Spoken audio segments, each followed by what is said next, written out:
옛날에는 이렇게 비대칭이 심하지 않았는데 성인 뭐 20살 넘어서 조금 비대칭이 생기는 경우들은 턱관절 질환으로 인한 비대칭도 좀 종종 있는 것 같아요. 이제 안면 비대칭의 원인에 네. 대해서 말씀을 좀 해주시면 네. 좋을 것 같습니다. 일단 제가 먼저 얘기를 하면은 안면 비대칭으로 오시는 분 진짜 많아요. 근데 저는 이제 그게 이렇게 인터넷에서 좀 많이 검색되는 그런 용어인지 몰랐고, 그런 거 관련된 영상도 제가 뭐 찾아본 적은 없는데, 안면 비대칭이 사실은 좀 어렵죠, 치료가. 이제 안 되는 경우도 많고. 이제 제가 생각하는 원인은 대부분은 이제 선천적인 부분이라고 봐요. 그러니까 이제 그냥 타고난 거죠. 예를 들면 이쪽보다 이쪽이 더 많이 자라게 되면은 약간 턱이 이쪽으로 틀어져서 비대칭이 생기는 이제 그런 선천적인 원인이니까, 이제 선천적이라는 거는 뭐 얼굴이 좀 작은 사람도 있고 큰 사람도 있고 이런 것처럼 그냥 처음부터 타고나기를 그런 부분 때문에 이제 비대칭이 있는 게 저는 거의 대다수인 것 같고, 그 외에 이제 후천적으로 약간 비대칭이 있는 경우는 또 말씀을 해주시겠지만, 저희는 이제 병원에 있으니까 그런 분들이 많이 오니까 더 많이 접할 수 있어서 그런지 몰라도, 옛날에는 이렇게 비대칭이 심하지 않았는데 성인 뭐 20살 넘어서 조금 비대칭이 생기는 경우들은 턱관절 질환으로 인한 비대칭도 좀 종종 있는 것 같아요. 네. 더 이제 설명해 주실 텐데 그렇지 않나요? 네, 맞아요. 네. 선천적으로 비대칭이 있으신 분들이 네. 사실은 구강외과에 수술 문의를 하러 많이 아, 오시는 네. 경우가 많은데, 많죠. 선천적으로 말씀하셨듯이 위턱이나 아래턱 뼈 중에 네. 하나가 혹은 둘 다 네. 왼쪽이랑 오른쪽이 성장 속도나 이런 게 달라서 네. 길이가 혹은 부피가 달라져서 음. 생기는 비대칭이 제가 봤을 때도 가장 많은 것 같고, 그쵸. 네. 아무래도 구강외과다 보니까 그런 수술을 염두에 두고서 오시는 환자분들이 네, 많아서 네, 네. 또 많이 볼 수 있는 케이스가 말씀하셨던 것처럼 턱관절 질환 때문에 네. 원래는 비대칭이 없었다가 한쪽 턱관절에 관절염이 오면서 짧아지면서 생긴 뭔가 턱이 한쪽으로 돌아가게 되고, 그쵸. 그런 경우에 보통 턱 끝도 같이 돌아가게 맞아요. 되고 뭐 이런 경우도 꽤 근데 있는 이게 그 나이가 좀 이제 성장으로 인해서 점점 심해지는 경우도 있으니까 사실 그렇잖아요. 네. 그래서 한 10대 때 만약에 비대칭이 심해지고 있다 하면은 그거는 이제 자녀 성장으로 인해 가지고 그런 경우도 있을 수 있을 것 같고, 20살 넘어가지고 그런 경우는 이제 턱관절이 좀 있을 것 같고, 나이도 언제 따라 비대칭이 좀 심해졌냐에 따라서 좀 접근이 네. 다를 것 같아요. 그냥 정리하자면은 일단 선천적인 거가 제일 크다. 근데 후천적이라면은 턱관절로 인한 경우가 많겠다. 근데 그 외에도 혹시 또 있을 수 있지 않나요? 그 외에도 사실 꽤 네. 많아요. 뭐 예를 턱관절이 한쪽이 염증이 생겨서 짧아지는 경우도 있는데, 네. 반대로 한쪽에 뭐 종양 같은 것들이 생겨서 아. 한쪽 턱관절이 갑자기 커지는 경우가 있어요. 저는 한 번도 못 봤네요, 아직. 네, 근데 그 꽤- 대학병원에 있을 때, 그죠? 네, 그런 경우도 있을 수 있고, 네. 또 누군가한테 맞아서 혹은 다쳐서 그렇죠, 넘어져서 사고로. 한쪽 턱관절에 뭐 금이 가거나 네. 부러지는 경우에 비대칭이 네. 생기는 경우도 꽤 많고, 그쵸. 네, 응급실에서 꽤 자주 만나볼 수 있는. 네. 네. 이제 그런 분들은 이제 저희 같은 병원에 오지 않고 대학병원에 가니까, 네, 맞아요. 저는 이제 본 지 오래됐지만 대학병원에 계실 때 많이 봤었을 것 같고, 그리고 사실 이제 한쪽으로 많이 씹는 분들도 여기에 근육이 좀 더 발달하면은 네. 뼈의 비대칭보다도 근육의 비대칭으로 조금 더 비대칭이 심해 보이는 경우도 있을 수 있잖아요. 네, 이제 맞아요. 그런 경우도 있을 수 있고, 그리고 이제 교정만 봤을 때는 부정교합으로 인해서 비대칭이 있는 경우도 있긴 있어요. 그러니까 이제 치아가 고르지 않아서, 아니면 특히 이제 어금니 쪽에 좀 어긋나 있는 치아가 있으면은 물 때 위에 치아가 있고 아래 치아가 있으면 그냥 이렇게 물면 되는데, 무는 순간 이제 교합이 안 좋아서 약간 미끄러지면서 이렇게 물리는 경우가 있거든요. 네. 근데 이제 이런 경우 때문에 이제 비대칭인 경우는 교정으로 또 해결할 수 있으니까 이제 그런 원인이 또 있을 수 있고, 그래서 이제 선천적인 거, 뭐 턱관절, 뭐 씹는 습관, 또 사고, 그리고 이제 부정교합, 지금 생각했을 때는 그 정도의 원인이 뭐 대부분이지 않나 이렇게 생각이 듭니다. 또 신기한 게 자세에 따라서도 비대칭이 아, 생길 수 있다고 네. 저는 어디서 본 적이 있는데, 네. 예를 들면 뭐 바이올린 오래 하시는 아, 분들이라던가 네. 뭐 플룻 부시는 분들, 네. 뭐 한쪽으로 뭔가 고개를 오랫동안 돌리고 있어야 되는 그런 일을 하시는 분들은 네, 네, 아무래도 사실 직업병 그쵸, 때문에 온 네. 슬픈 케이스인데 그럴 수 비대칭이 있죠. 꽤 있다고 그런 들었어요. 경우에는 뼈의 비대칭일까요? 그런 경우에는 사실 진단을 해봐야 알겠지만 네. 근육에 의한 것도 사실은 무시하지 못할 것 그쵸, 같아요. 아주 네. 오랜 세월 동안 같은 자세로 해서 한쪽 근육이 짧아지게 된다거나. 그러니까 이거는 이런 걸 궁금해하시는 분들이 이해하기 쉽게 얘기하자면 뼈에 의한 거는 개선이 쉽지 않다. 근데 이제 근육에 의한 거는 그래도 조금 접근해 볼 수 있다. 이렇게 생각하시면 좋을 것 같아요.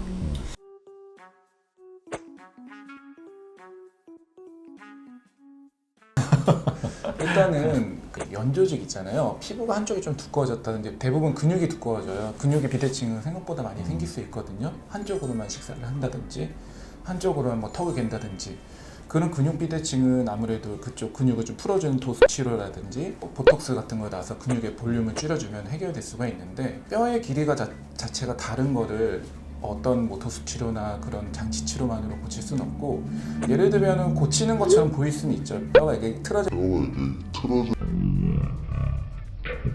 있는데 억지로 이쪽에 맞춰놓게 자꾸 습관화 시키면은 고쳐지는 것처럼 보일 수 있지만 그렇게 억지로 맞춰놓는 턱관절의 위치 자체는 부자연스럽기 때문에 나중에 다시 돌아오고 더 큰 문제가 생기게 되죠.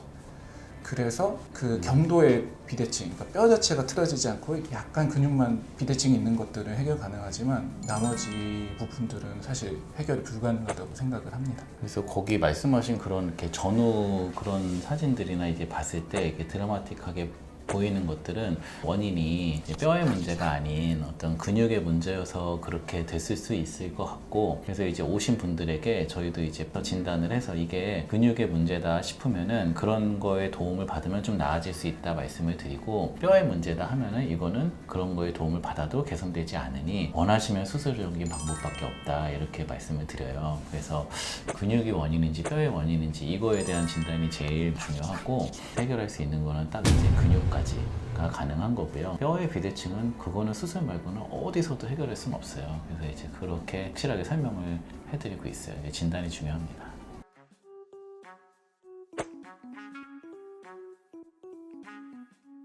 환자분들도 말씀하시죠. 저는 미미하다.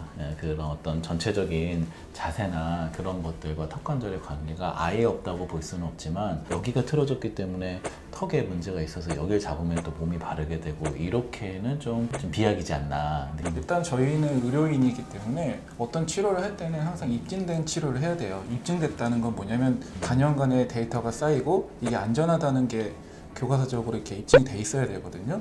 거기서 보는 게 맞는 말일 수도 있는데 아직까지는 입증이 돼 있지 않기 때문에 그런 방식의 부작용이 있을 수도 있는데 저희가 권할 수 있는 건 아니고요. 저희가 알고 있는 현재까지 과학 내에서는 그거는 불가능하다고 생각을 하고 있어요. 그런 경우에는 사실은 뼈의 비대칭이 있었는데 네. 교합 고경이 무너지면서 네. 치아들이 다 쓰러지면서 제대로 되지 않은 위치에서 물리고 있다가 네, 네. 이제 세울 건 세우고 교합을 맞추다 보니까 숨어있던 비대칭이 발견된 경우가 있을 것 같아요. 그럴 수 있을 것 같아요.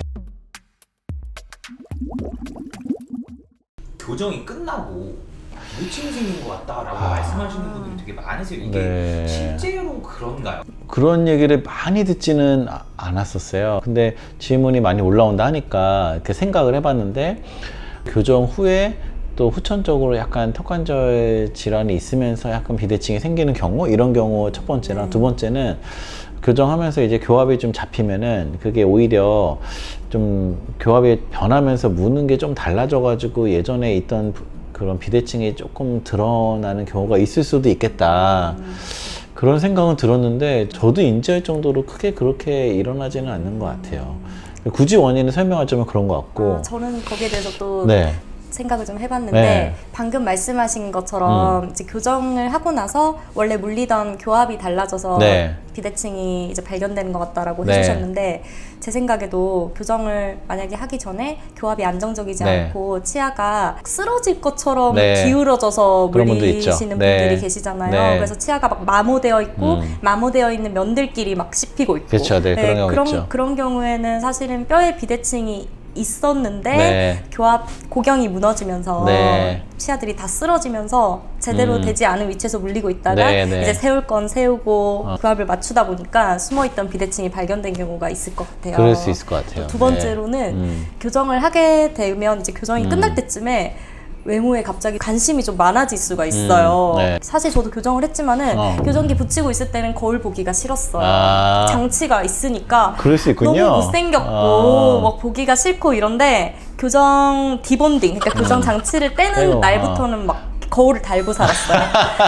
거울 달고 그렇군요. 막 미소를 막 지어보고 막 정중선을 자꾸 확인을 해보고 싶고 막 이러더라고요. 그래서 그럴 수 있겠군요. 어쩌면 환자분들도 평소에는 그런데 크게 관심이 없다가 교정이 끝나고 이제 예뻐진 내 모습을 거울로 확인하는 과정에서 그러고 보니 비대칭도 좀 있는 것 같고 네. 막 코도 좀 삐뚤어져 보이고 그렇죠. 막 한쪽 볼살이 많은 것 같고 막 이런 그럴 수 있겠네요. 네. 네. 그런 건 아닐까. 맞아요. 네. 그렇죠. 그렇습니다. 그런 생각을 해봤습니다. 저는 그랬어요. 그런 네. 얘기는 또 제가 저한테 되게 도움이 되네요. 네. 예. 그러면은 지금 저희 병원에서 사실 교정 전에 턱관절 검사나 이런 거는 진행을 하고 그러면은 뭐 루틴하게 모든 분한테 하는 건 아닌데 이제 본인이 이제 턱에 대한 그런 히스토리가 있으신 분, 그리고 이제 혹시 우리가 약간 의심이 되는 분, 이제 이런 분들이 있으면 제가 이소연 원장님 부탁드려서 이제 이소연 원장님 다 봐주시고 이러고 있습니다. 이소연 원장님 만약에 이건 턱에 문제가 있다, 이건 턱을 먼저 치료하는 게 맞다, 그럼 저는 이제 턱이 치료가 다 될 때까지 이제 환자분 뵐 일이 없고, 그리고 턱이 다 안정되면은 이제 다시 저하고 뵙게 되고, 턱이 괜찮다 하면 교정을 시작할 수 있고 그렇게 하고 있죠. 일단 턱관절 문제가 있어서 저한테 오시면 제가 쉽게 놔드리지 않거든요. 쉽게 보내드리지 오실 때가 않거든요. 됐는데 왜 안 오나 하면은 이소연 아직 원장님이 아직도 멀었습니다. 이소연 원장님이 되게 뭐랄까요, 네. 이제 확실하게 네, 확실하게 확실하게 안정되면 보내주세요. 확실하게 네. 진행이 되지 않는지를 확인을 네. 하고 보내드리기 때문에 맞아요. 그래서 환자분들이 좋아하시는 것 같아요. 네, 왜냐하면 교정 치료를 해서 치아를 열심히 막 다 맞춰놨는데 또 그렇게 그 뒤에 되면 턱관절 그렇죠. 질환이 진행이 되면 네. 또 교합이 틀어지게 네. 되니까 그리고 턱관절 진료를 먼저 보신 다음에 제가 교정을 들어가잖아요. 그 교정이 끝나고 나면은 유지장치 같은 걸 또 끼는데, 그런 걸 또 턱관절 장치 같은 걸로 바꿔가지고 또 껴드리기도 하는 이제 저희 병원의 스타일이 있는데, 그래서 끝나고 또 이 원장님하고 저랑 계속 정기적으로 봐요. 네, 그렇게 관리하고 있습니다. 안면 비대칭 때문에 고민하고 계신 이걸 보고 계시는 시청자분들을 위해서 저는 일단 뭐 교정과정인 걸 떠나서 비대칭이 이제 이게 뭔가 수술이 아닌 교정으로나 다른 치료로 이게 치료가 가능한 건지를 정확하게 진단받는 게 1순위라고 생각해요. 그 진단이 제일 중요하다. 근데 이제 본인이 뭐 치아 교정이든 다른 어떤 치료든 간에 그걸 통해서 개선이 가능하다. 이거는 이제 그 담당하시는 원장님이 잘 설명을 해줄 테니 그거에 대한 감별 진단을 먼저 받고, 그래서 이제 그걸로 가능하다면은 그렇게 접근하면 너무 좋겠고, 만약에 이게 뭐 치아 교정으로 되지 않는 선천적인 비대칭이다, 그런 경우에는 사실 수술 말고는 비대칭을 크게 개선하기 쉽지 않거든요. 근데 이제 아쉬운 마음에 수술이 아닌 다른 여러 가지를 좀 노력을 해보세요. 뭐 치과에서 하지 않는 여러 가지 그런 시술들, 저는 다 그게 좀 쉽지 않다. 그 노력한 거 대비 좀 큰 개선 얻기 쉽지 않아서 수술할 케이스는 차라리 그냥 받아들이고 살든지 아니면 수술을 하든지 그렇게 결정하는 게 좋고, 수술 아닌 케이스는 뭐 어느 병원에서도 잘 치료해 드릴 거다, 이렇게 얘기하고 싶습니다. 비대칭의 원인이 굉장히 여러 가지가 있는데 그 중에서 또 많은 부분을 차지하고 있는 원인이 턱관절에 있을 수도 있기 때문에 네. 만일 고민이 되신다면 병원에 오셔서 적절하게 진단을 받으시고 턱관절 장치라던가 뭐 보톡스라던가 이런 여러 가지 비대칭에 대한 치료 방법들이 있기 때문에 오셔서 한번 진단을 받아보시는 것이 좋을 것 같습니다. 환자분들이 여러 치과를 떠돌면서 네. 자기의 비대칭의 원인을 찾고 막 하시는 그런 시간을 네. 저희 병원에 오시면 협진이 가능하기 때문에 네. 시간도 좀 절약하실 수 있고 좀 더 네. 좋은 치료를 받으실 수 있지 않을까. 네, 아주 좋은 멘트 해주셨네요.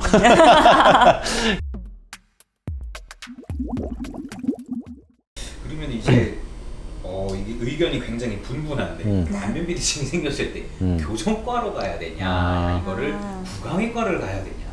그러니까 교정과나 구강외과 중에 가시면 되죠. 네, 맞아요.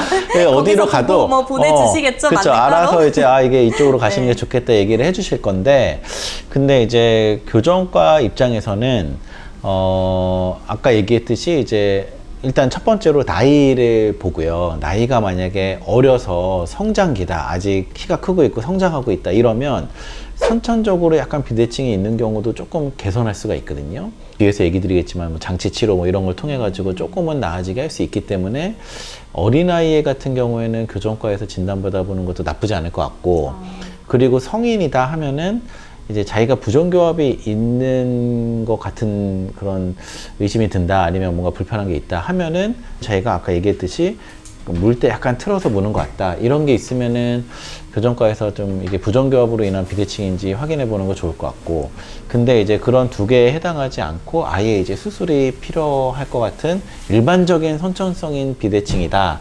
하면은 이제 구강외과에서 해결을 하는 게 좋을 수 있겠죠. 네, 그래서 사실 원인에 따라서 어떤 과를 가야 할지 환자분들 입장에서는 잘 모르시는 그렇죠. 경우가 네. 대부분이잖아요. 네, 네. 그래서 정확한 진단을 받아서 네. 치료를 들어가셔야 되는데 저희 병원의 경우에는 교정과 원장님도 계시고 저처럼 구강외과 원장님 맞습니다. 계시고 네. 하기 때문에 네. 분과별 협진이 가능한 병원이잖아요. 네. 사실상. 네. 그래서 환자분들이 여러 치과를 떠돌면서 네. 자기의 비대칭의 원인을 찾고 막 하시는 그런 시간을 네. 저희 병원에 오시면 협진이 가능하기 때문에 네. 시간도 좀 절약하실 수 있고 좀 더 네. 좋은 치료를 받으실 수 있지 않을까. 네, 아주 좋은 멘트 해주셨네요. 근데 그래도 저희가 이제 수술은 하진 않아서 그렇게 진단을 하고 혹시라도 수술이 필요하다 하면은 또 안내를 해드리니까, 네, 그죠? 저 실제로 수술이 필요한 케이스는 네. 이 케이스는 수술을 하셔야 된다고 말씀을 드리면 직접 되죠. 드려요. 네. 그래서 수술 전에 필요한 치료가 있으면 네. 뭐 말씀을 드리고 네. 결국에는 근데 수술을 하셔야 되고 필요한 수술을 하시는 병원으로 연계를 해드리겠다 네, 이렇게 네. 안내를 해서 의뢰서를 써서 환자분을 보내드리기 보내드리고, 때문에 네, 그렇게 저희는 하고 있습니다. 구강외과도 구강내과를 가야 되냐, 아, 구강외과를 그렇죠. 가야 되냐. 네. 이제 사람들이 많이 네, 그걸 네, 네. 헷갈려 하시더라고요. 구강외과 전문의의 소견은 좀 어떠신가요? 그 레지던트 수련을 할 때 구강내과로 파견을 보내요. 그래서 구강내과에는 어떤 환자들이 오고 아, 어떤 치료를 받는지를 네. 직접 가서 견학을 하게 하거든요. 네. 그래서 제가 직접 가서 본 결과 네. 구강내과를 가셔도 되는데 가셔도 되는 케이스는 턱관절 질환이 있기는 한데 뭔가 최근에 생겼거나 좀 경미한 케이스 네. 아니면 습관이나 뭐 근육 때문에 생긴 케이스는 구강내과에서도 충분히 진료를 받으셔도 되고 네. 그보다 좀 나는 턱관절 질환이 좀 오래됐다라고 하시면 사실은 구강외과에서도 좋은 진료를 받으실 수가 있기 때문에 네, 외과로 오셔도 되고 네. 근데 실제로 구강내과에서 치료를 계속 받으시다가 결국은 안 돼서 네. 외과로 수술적 치료 그래서 외과에서 결국은 좀 더 침습적인 수술을 하거나 시술을 받거나 네. 뭐 관절강 세정술을 받거나 뭐 수술을 하거나 이런 식으로 진료를 받으시는 분들도 꽤 있습니다. 네, 네. 네. 사실 턱관절을 치료받으러 오신 이미 비대칭이 생긴 환자분들은 턱관절 자체의 길이가 이미 달라져 있어서 턱관절 치료만 해서는 당신의 비대칭을 100% 고칠 수는 없죠. 없다라고 네. 말씀을 드리는 경우가 네. 거의 대부분이고 많죠. 네. 비대칭 같은 경우에는 사실상 맨 처음에 말씀해 주신 것처럼 뭐 이제 턱 관절이 뭐 더 많아지거나 줄어들거나 해서 턱이 변하면서 이제 생기는 경우도 있잖아요. 그럼 그때 이제 턱 관절 치료를 하면은 그러면 이 비대칭도 그러면 자연스럽게 교정이 네. 같이 되는 걸까요? 그러니까 이제 이거는 턱관절로 인해서 없던 비대칭이 생겨서 조금 진행이 된다 했을 경우에 일단 턱관절 치료를 통해서 얻을 수 있는 거는 더 진행되지 않게, 더 나빠지지 않게 하는 것이 제일 1순위가 되겠고요.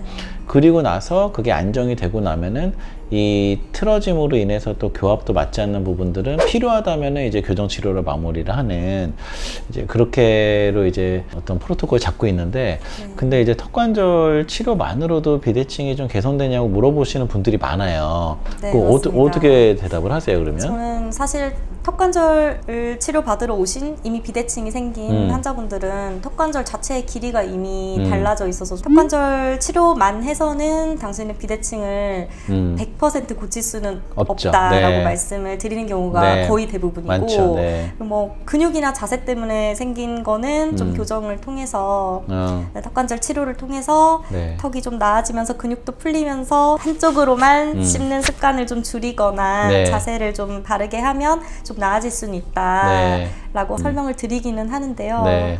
이게 근데 또 아직도 이거는 뭔가 이렇게 논쟁의 여지가 있긴 한데 네. 턱관절 장치를 비대칭에 있을 때 이렇게 네. 좀 이거를 비대칭을 잡는 형식으로 장치를 만들어서 끼면 이제 좀 짧아진 쪽에 네. 대체 디스크가 생기면서 대칭으로 좀 더 될 수 있다 이렇게 또 얘기하시는 선생님들도 계신데 그게 또 맞아요. 이론적으로 뭐 틀렸다고 할 수는 없고 근데 제가 보기에는 정도 그 생기는 정도가 예측 불가능하고 맞습니다. 그리고 많이 생기기가 쉽지 않아서 네. 그냥 생각하기에는 좀 개선될 수 있으나 한계가 있다 이렇게 얘기하는 게 맞을 것 같긴 한데 그건 맞아요. 어떻게 대체 생각하세요? 디스크라는 게 사실 디스크가 앞으로 빠지거나 디스크 천공이 일어난 환자들이 네. 그 뒤쪽에 인대가 디스크 역할을 하면서 네. 좀 턱관절이 회복이 될 수도 있고 비대칭이 그리고 턱관절이 실제로 골관절염 때문에 짧아졌는데 네. 뼈에서 표면에서 끊임없이 리모델링이 일어나니까 리모델링이 되면서 사실은 조금 더 길이라든지 이런 게 약간은 회복되는 날릴 케이스도 것 사실은 같고. 네, 있거든요. 네, 네. 어떤 환자에서 그게 얼마나 일어날지를 알 수가 말씀하셨듯이 없죠. 진짜 예측이 네. 불가능하기 맞아요. 때문에 네. 치료라는 걸 원래 이제 예측 가능하게 좀 제시를 해야 되는데 맞습니다. 그런 한계가 있어서 이렇게 정리하자면은 턱관절 질환이 있어서 비대칭이 생기신 분들은 일단은 더 비대칭이 생기지 않게 턱관절 치료로 진행을 멈추고 교정 치료로 교합을 잡는 그런 방식으로 접근하는 게 맞아서 외모적인 비대칭을 크게 개선하기 쉽지는 않을 수 있지만 그래도 이제 노력을 해본다면 조금 대체 디스크나 이런 걸 통해서 좀 나아질 수 있는 여지는 있다 이렇게 정리할 수 있을 것 같아요. 그죠? 맞습니다. 네.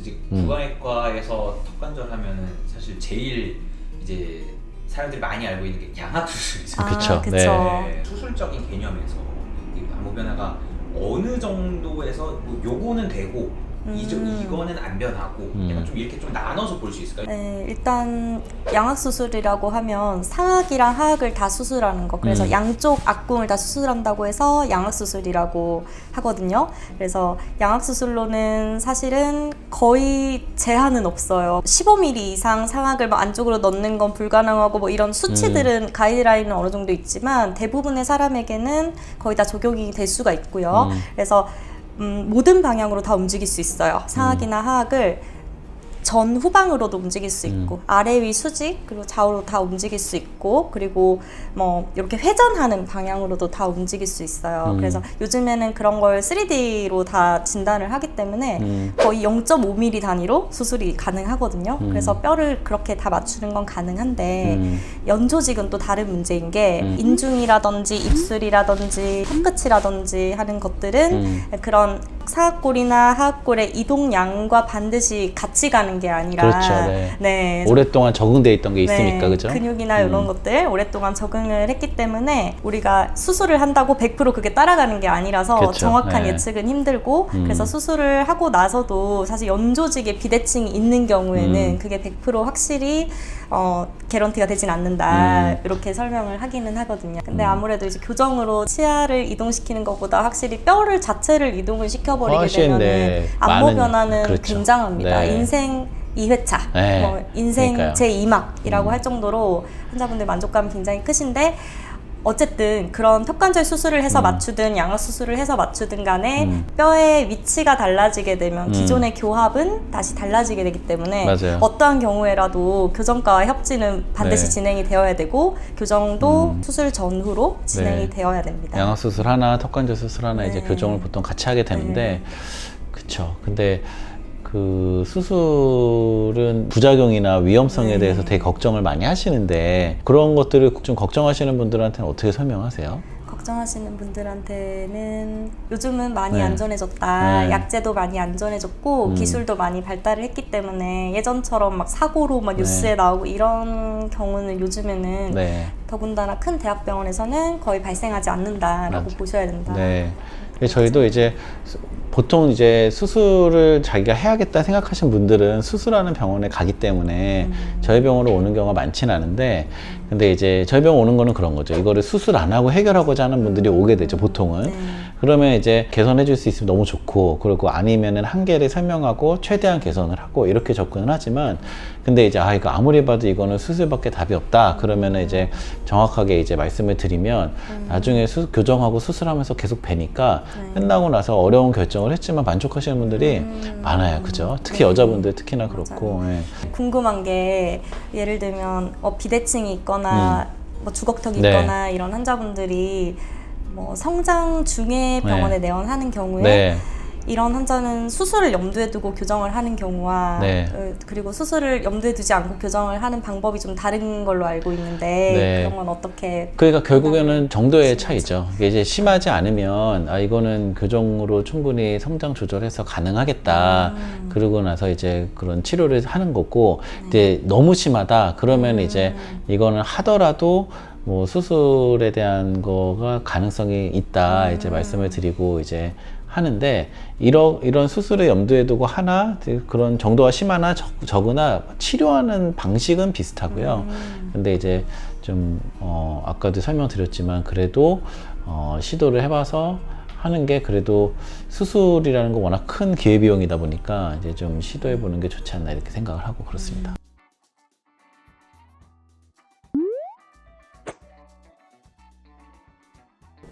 비대칭 때문에 오시는 분들 많아요. 이제 비대칭을 해결하고자 혹시 교정이나 이제 그냥 일반 수술이 아닌 치과 진료로 해결할 수 있는지 해가지고 오시는 분들이 많은데, 일단 비대칭 원인부터 얘기하자면은 크게는 선천적으로 이렇게 뼈의 성장 자체가 좀 방향이나 길이가 다르게 성장을 하면서 이제 한쪽으로 치우쳐서 이제 비대칭이 오는 선천적인 비대칭이 있고, 아니면은 후천적으로 뭐 한쪽으로 많이 저작을 한다든지, 아니면 턱을 괴는 습관이 오래된다든지 그런 습관에 의해서 비대칭이 오기도 하고, 그리고 이제 지금 말씀하신 것처럼 턱관절 질환에 의해서 오기도 하거든요. 그래서 비대칭의 원인이 만약에 선천적인 부분이라 이제 뼈의 성장 자체가 그렇게 된 경우라면은 오셔서 이걸 해결하고 싶다고 하더라도 해결할 수 있는 거는 수술밖에는 없어요. 이제 수술 외에 어떤 교정을 한다고 해서 얼굴에 비대칭이 해소되기는 힘들고, 치열이 비대칭이 있는 거는 교정으로 어느 정도 개선은 가능하지만, 입을 다물었을 때 외모적으로 비대칭이 있는 거를 이게 애초에 타고난 부분이다 하면은 뼈에 어떤 수정이 필요한 부분이기 때문에 그거는 이제 수술적인 접근이 필요하고요. 그 외에 이제 후천적으로 아까 말씀드렸던 습관이나 턱관절에 의한 비대칭이다 하면은 그거는 어느 정도 개선될 수 있는 여지가 있죠. 그래서 그 부분은 이제 최 원장님이 더 정확히 말씀해 주실 텐데. 그렇죠. 근데 턱관절 쪽으로 생기는 것도 크게 두 가지가 있는 것 같아요. 이제 연조직의 문제가 있을 수 있어요. 이제 한쪽 턱관절 쪽을 많이 쓴다든지 그러면 한쪽만 근육이 발달한다. 그러면 이제 외모적으로 봤을 때 그쪽이 뚱뚱하게 보일 수 있고, 그런 것들은 이제 습관을 개선하고 뭐 도수 치료를 한다든지 보톡스 주사요법 같은 걸로 해결을 할 수가 있는데, 턱관절 자체만으로 뭐 급성으로 비대칭이 오거나 그런 경우는 사실 많지가 않고, 그래서 턱관절 치료만으로 비대칭을 잡을 수 있는 건 아까 말씀드린 연조직의 비대칭 말고는 거의 없다고 볼 수 있을 것 같습니다.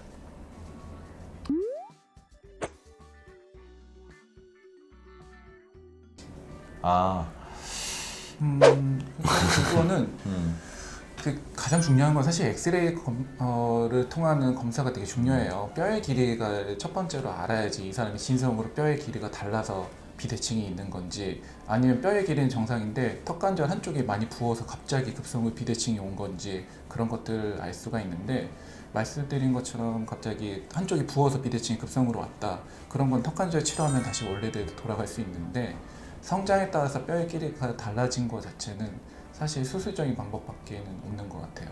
그래서 비대칭이 있을 때 정확한 진단하는 게 가장 첫 번째로 중요한 것 같아요. 캔팅이 있으면 대부분 이제 비대칭과 동반되는 경우가 많아요. 캔팅이 심한 경우는 어쨌든 이게 비대칭이 동반되는 경우가 많다 보니까 아래턱이 이쪽으로 가 있으면 턱만 가 있는 게 아니고 치아도 따라 가 있거든요. 근데 이제 본인이 이걸 부정교합인지 잘 모를 수도 있고, 내가 캔팅이 있는지 아닌지를 자가 진단할 수 있는 방법은 일단 기본적으로 가장 큰 거는요, 서랍자를 치아에 이렇게 물어보는 거예요. 그 문 서랍자가 기울어져 있는지, 골격성인 비대칭이 심하지 않은데 치아가 기울어져 있어서 캔팅이 있는 경우는 교정으로 거의 100% 개선이 가능하다. 교정에서의 캔팅은 좌우 기울기를 말하는 건데 무슨 말이냐면, 이 했을 때 치아가 딱 눈을 이은 선과 수평으로 있느냐 아니면 조금 기울어져 있느냐, 이 기울어진 정도를 이제 캔팅이라고 하거든요. 근본적으로 이제 캔팅이 왜 있냐 이렇게 좀 나눠서 설명을 해볼 수 있는데, 첫 번째로는 아예 그 뼈 자체가 비대칭인 경우에는 대부분 이제 캔팅을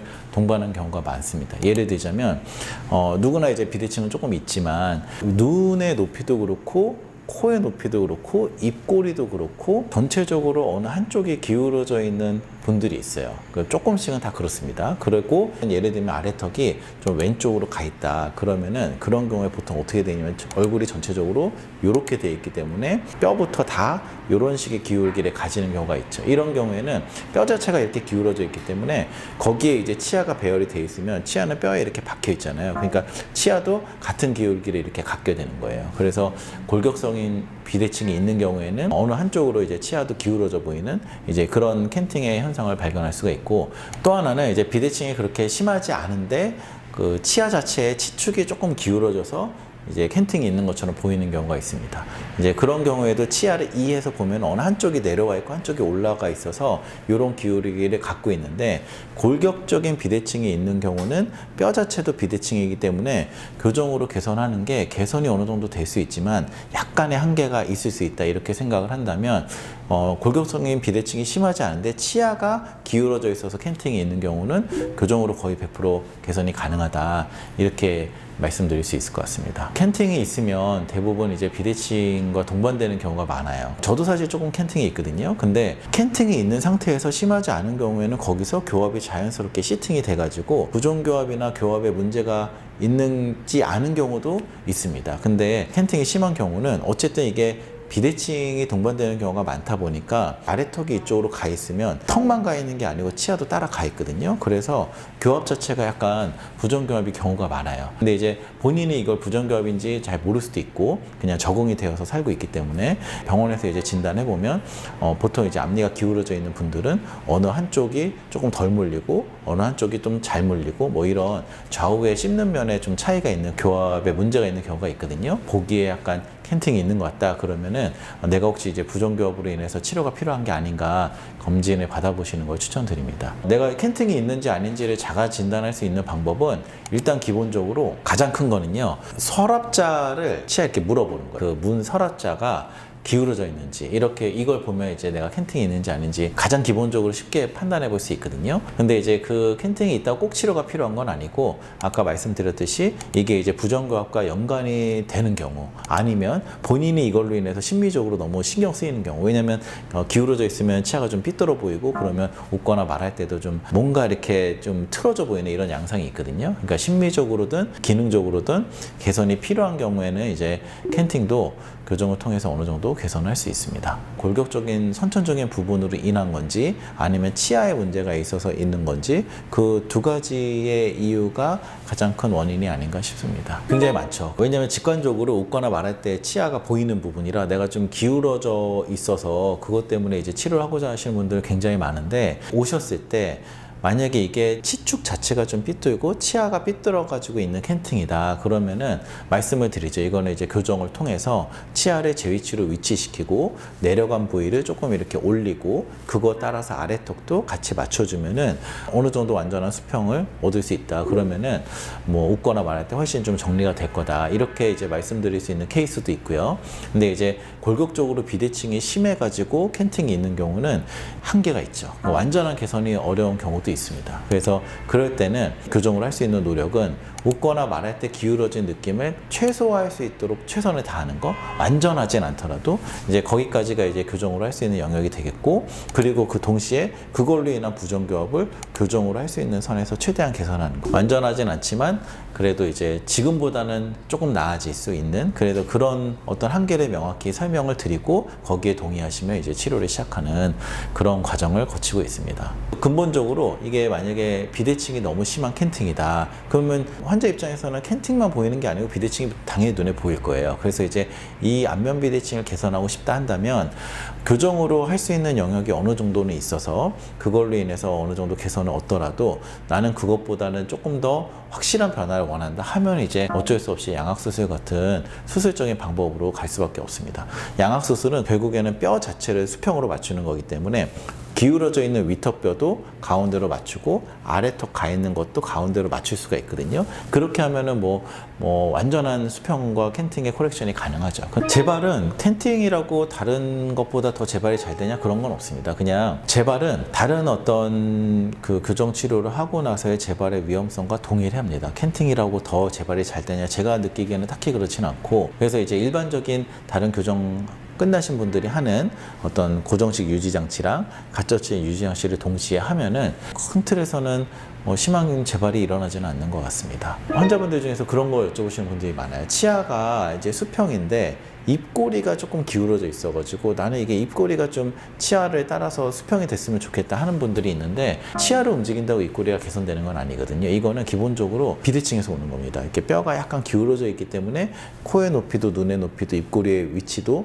약간 기울어져 있는 거라 치아로 캔팅을 조금 잡는다 하더라도 입꼬리는 여전히 남아있을 수 있어요. 그래서 이제 입꼬리는 교정으로 개선되긴 힘들고, 본인이 이게 신경이 쓰이면 거울을 보면서 또 입꼬리를 수평으로 웃을 수 있게 연습하는 그런 방법들도 있거든요. 본인의 노력을 통해서 약간의 개선하는 것, 이런 방법으로 좀 보완을 하는 게 최선이 아닐까 싶습니다. 캔팅 그리고 이제 안면 비대치, 이게 사실 교정에서는 굉장히 어려운 영역이에요. 해보면 어떤 것 때문에 그러냐면 교정으로 개선할 수 있는 게 약간 명확하게 한계가 있어요. 물론 이제 개선이 안 되는 건 아니겠지만 완전히 개선이 힘들기 때문에 그런 것 때문에 고민이라고 하신다면 병원에 가서 상담을 받아보시면 아마 이제 교정으로 여기까지 가능하다를 이제 제시해 드릴 거예요. 그러면 이제 그 정도를 교정으로 하는 거를 할 건지, 아니면은 이거를 완전하게 개선하기 위해서 수술을 할 건지, 이건 이제 결국 최종적으로는 환자분이 선택을 해야 될 거고, 다행히 골격적인 비대칭이 없이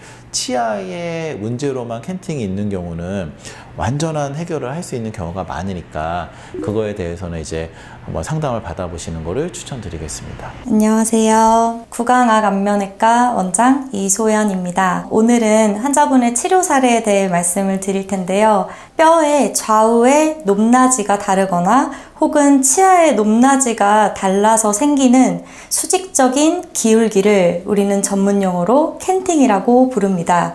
오늘은 이런 캔팅을 가지고 있어서 골격적인 비대칭이 있었던 환자분을 임플란트 치료를 통해서 비대칭을 개선한 사례에 대해서 말씀드리고자 합니다. 환자분의 사진을 함께 보시면 오른쪽과 왼쪽에 기울기가 다른 것을 보실 수가 있습니다. 쉽게 말하면 축이 틀어져 있다는 것인데요. 교정 치료가 없이 맞춤형 임플란트 보철물을 통해서 이런 치아 높이와 각도를 조절해서 비대칭의 라인을 개선하는 것을 목표로 했습니다. 환자분의 상악 전치부 치아들이 자연치가 아니라 뭔가 보철물로 수복이 되어 있는 듯한 모습을 볼 수가 있고, 입술 라인도 비대칭이 있는데 이 환자분은 입술 자체의 비대칭보다는 이제 상악의 뼈의 캔팅 때문에 비대칭이 좀 더 심해 보이는 케이스라고 할 수 있겠습니다. 임플란트 치료 전 사진이고요.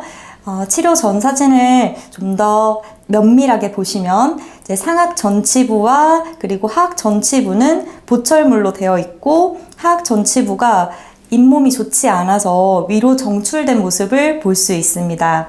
그리고 구치부, 아래쪽 어금니를 보시면 아래쪽 앞니보다 어금니의 평면이 높이가 내려가 있는 모습을 볼 수가 있습니다. 하원 임플란트에 대해서는 보철물을 새로 제작하였고, 나머지 남아있는 치아에 대해서는 이미 잇몸이 많이 소실되고 치아들이 많이 흔들리는 상태, 즉 치주 질환에 많이 진행되는 상태였기 때문에 교정 치료에 적응증은 아니셨습니다. 그래서 남아있는 치아들을 발치하고 남아있는 부위에 임플란트 식립을 시행하였습니다. 임상 사진이고요. 옆에서 봤을 때 교합 고경이 소실이 되면서 하악 전치부와 그리고 소구치부가 전혀 보이지 않는 모습을 볼 수가 있습니다. 아마 환자분의 기존 교합은 이런 상태는 아니었을 텐데 구치부가 마모가 되면서 이제 점점 높이가 낮아지게 된 것으로 보입니다. 다음 사진은 환자분께서 저희 병원에서 임플란트 치료를 받으실 때 이제 본인이 원하는 이상적이라고 생각하는 스마일 라인을 사진으로 보내주셔서 저희가 이 사진을 참고해서 환자분과 이제 대화를 하면서 스마일 라인을 이제 형성을 할 수 있도록 진료를 했습니다. 환자분이 보내주신 사진을 보면 환자분이 스마일 라인을 이렇게 하얀색으로 그려놓은 사진을 보내주셨는데 지금 현재의 스마일 라인이 캔팅이 심한 스마일 라인이기 때문에 환자분께서 개선하고자 하는 이제 스마일 라인의 대칭성을 확보하는 것에 좀 초점을 맞추어서 치료를 했습니다.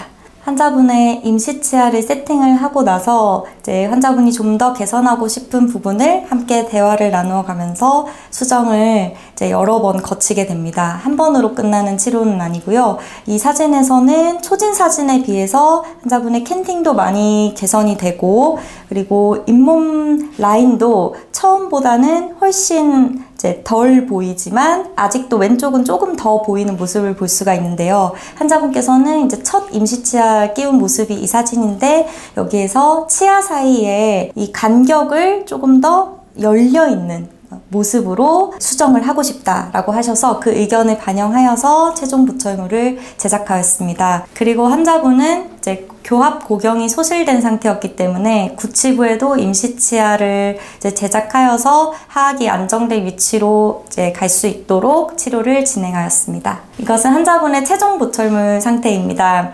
환자분의 의견을 많이 반영을 해서 치아 사이에 치간 공극을 좀 더 확보를 함으로써 치아 사이에 시원한 느낌이 있을 수 있도록 제작을 하였고 그리고 환자분의 캔팅도 초반에 비해서 굉장히 많이 개선된 모습을 볼 수 있습니다. 입술의 비대칭도 초진 사진에 비교했을 때 상당히 많이 개선된 모습을 볼 수 있습니다. 치료 후 사진을 좀 더 면밀하게 살펴보면 하악 전치부에 비해서 아래쪽에 위치했었던 구치부들의 길이가 많이 길어진 것을 볼 수 있습니다. 그리고 환자분의 골격적 비대칭을 임플란트 보철물로 개선하기 위해서 하악 좌측의 보철물이 우측보다 아주 약간 짧은 형태로 제작이 되어 있는 것을 볼 수 있습니다. 치료 전후 사진을 비교해 보겠습니다. 초진 사진과 비교했을 때 하악 구치부와 전치부 그리고 상악 구치부와 전치부 간의 교합 평면이 정돈된 모습을 보실 수가 있고 그리고 환자분께서 처음 개선하고 싶으셨던 입술의 비대칭도 초진 사진과 비교를 했을 때 캔팅이 확실히 임플란트 보철물을 통해서 개선된 것을 보실 수 있습니다. 그래서 이 사례에서는 이제 보통은 골격적인 비대칭이 있으면 수술이나 교정을 통해서 개선을 해야 하는 경우가 많은데 너무 심하지 않은 골격적 비대칭이라고 하면 교정이나 수술을 통하지 않고 임플란트 보철물을 통해서 어느 정도는 개선을 할 수 있는 사례라고 볼 수 있겠습니다. 그래서 임플란트 치료가 단순히 결손된 치아를 수복하는 이제 치료에 지나지 않고 환자의 심미성까지도 개선을 시켜줄 수 있는 치료라고 보여지고 환자분이 내원을 하셨을 때 환자분의 골격적 특성과 환자분의 심미적 요구도를 모두 반영하는 치료 계획을 세우는 것이 중요하다고 생각합니다. 감사합니다.